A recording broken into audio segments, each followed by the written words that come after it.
नमस्कार मित्रांनो, Nitesh Mane dragon fruit फार्मवरती आपले खूप खूप स्वागत आहे. तुम्ही बघू शकता आपण शेवटचा तोडा तोडत आहे इथे.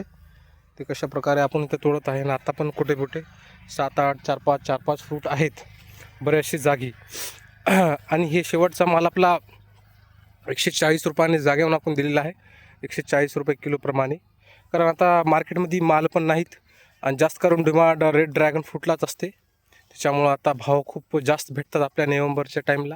तर आपली अशी तयारी ठेवली पाहिजे की जेव्हा शेवटचा माल निघते की नाही त्या टाईमला आपला जवळपास एकरी 1 ते 1.5 टन तरी माल निघाला पाहिजे, जेणेकरून आपल्याला जे पहिलेचे कमी रेट भेटले ते मॅनेज होऊन जातात.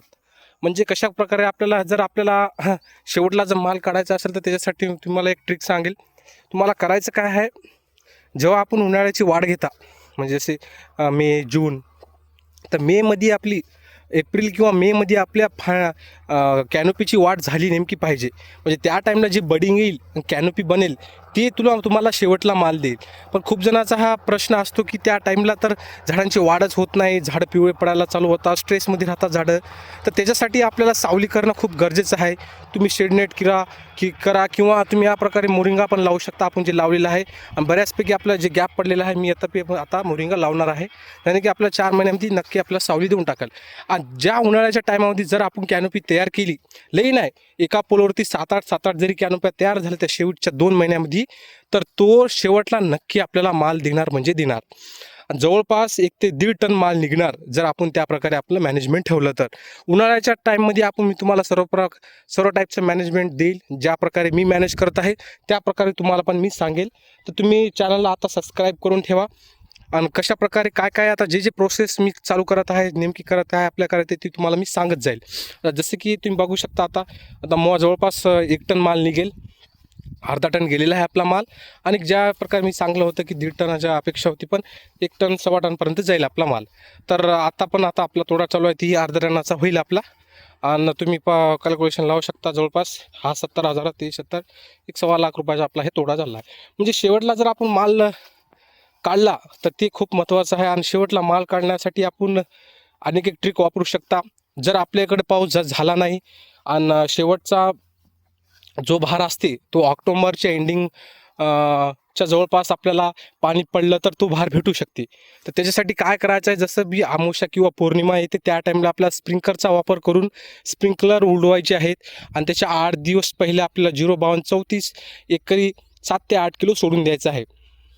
ज्यानं होईल काय, स्प्रिंकलर जसे उडवले तर वातावरण थंड होईल आणि आपण जे डोस देतात झाडांना बुडाला 0.34, त्यांना झाडाला वाटेल की आता मला अनेक माल द्यायचा आहे किंवा त्याला ट्रिगर होईल.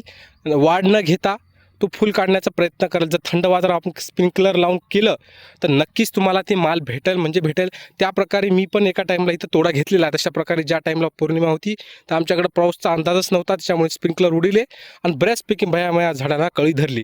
जर तुमचं झाड पद्धतशीर असेल, तुम्ही चांगलं न्यूट्रिशन देत असेल तर तुम्हाला रिस्पॉन्स नक्की भेटेल.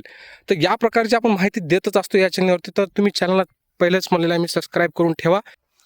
आणि इथं नवीन या प्रकारे पुढे बघू शकता आपण इकडे तूर लावलेली आहे, तिकडे आपण नवीन बाग उभी करणार आहे. त्याचा पण मी सुरुवातीपासून तुम्हाला व्हिडिओ दाखवणार.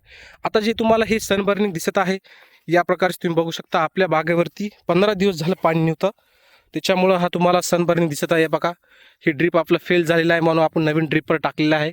आणि बी याचं आता आपलं एक्सटेन्शन ट्यूब लावणं बाकीचं आहे. हा खूप मोठा मला घाटा झाला, त्याच्यामुळं तुम्हाला ही कॅनोपी अशी पिवळी दिसत आहे, कारण ऊन धरल्यामुळं तो होतोय. त्याच्यासाठी आपण सुरुवात पहिला आता जर याला कंट्रोल करायचं असेल तुम्हाला सांगून टाकतो कशाप्रकारे आपण याला कंट्रोल केला जाईल. सर्वात पहिला आपल्या ग्रीन मॅलाकरचा स्प्रे घ्यायचा आहे दर 8 दिवसाला 30 ते 40 ml प्रति 20 लिटर. ज्याने होईल काय, ग्रीन एमरॅल्करनं जो झाडावर आलेला स्ट्रेस आहे तो कमी होऊन जाईल आणि आपण पाणी देणं चालू ठेवायचं आहे आपल्याला. आणि मॅग्नेशियम सल्फेट एकरी तुम्हाला 4 ते 5 किलो सोडून द्यायचं आहे, ज्याने की तुमचं ही जी बर्निंग झाली आहे ती कंट्रोल होऊन जाईल. जर तुमचं प्रॉपर न्यूट्रिशन झाडाच्या बुडाला असेल तर तुम्हाला पटकन रिस्पॉन्स भेटेल. आणि तुम्ही बघू शकता आता पिवळी बरेच पानं आहेत. मी याला कंट्रोल करून दाखवेल तुम्हाला पुढच्या येणाऱ्या 8 ते 10 दिवसात, आणि ते पण व्हिडिओ तुम्हाला मी टाकणार. तर मित्रांनो अशीच माहिती या चॅनलवरती भेटत राहील तुम्हाला. तर चला भेटूया नेक्स्ट व्हिडिओमध्ये. आपले काय प्रश्न असतात नक्की मला कमेंटमध्ये विचारा. जय हिंद.